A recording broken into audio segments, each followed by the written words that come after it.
Hi all, welcome to my YouTube channel. ഇന്ന് ഉണ്ടാക്കുന്നത് ഒരു കട്ട്ലേറ്റാണ്. പൊട്ടറ്റോ ആൻഡ് ചിക്കൻ ആവശ്യത്തിന് ഉപ്പിട്ടതിന് ശേഷം കുറച്ച് വെള്ളം ഒഴിച്ചിട്ട് നമ്മൾ 2 വിസിലിന് ബോയിൽ ചെയ്യാൻ വെക്കുകയാണ്. ആൻഡ് ആ സമയം കൊണ്ട് തന്നെ അത്യാവശ്യം ഒരു വലിപ്പമുള്ളൊരു സവോള കുനുകുനാ നരിഞ്ഞതും ഒരു പച്ചമുളകും നമ്മളൊരു ചീനച്ചട്ടി വെച്ച് ആവശ്യത്തിന് വെളിച്ചെണ്ണ ഒഴിച്ച് നമ്മൾ ഈ സവോളയും പച്ചമുളകും ഇട്ടിട്ട് വഴറ്റിയെടുക്കുകയാണ്.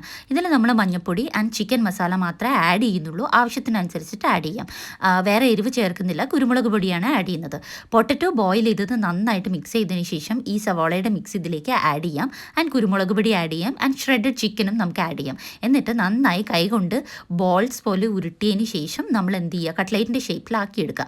എന്നിട്ട് നമ്മളിത് ബ്രെഡ് ക്രംസിൽ കോട്ട് ചെയ്യുന്നില്ല. അതിന് പകരം നമ്മൾ എയർ ഫ്രയറിൽ ജസ്റ്റ് ഓയിൽ തടവിയതിന് ശേഷം നമ്മൾ എന്ത് ചെയ്യുകയാണ്, 10 മിനിറ്റ് സമയത്തിൽ 170 ഡിഗ്രി സെൽഷ്യസിൽ 2 ഭാഗവും മറച്ചിട്ടിട്ട് നമ്മൾ എന്ത് ചെയ്യുകയാണ്, കുക്ക് ചെയ്തെടുക്കുകയാണ്. ഭയങ്കര ടേസ്റ്റാണ്. പൊട്ടറ്റോ ആയതുകൊണ്ട് പഫി ആയിട്ട് വരും. നിങ്ങൾക്ക് വേണമെങ്കിൽ ഇതിൽ ചീസും കൂടി മിക്സ് ചെയ്തിട്ട് ഉണ്ടാക്കി നോക്കാം. ഇനി ഇതെങ്ങനെയുണ്ടെന്ന് നമ്മുടെ ഹസ പറയും. ഹസ, ടേസ്റ്റ് നോക്കൂ.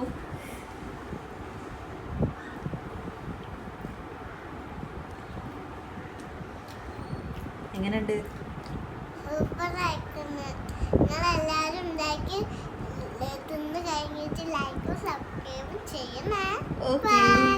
Okay, by.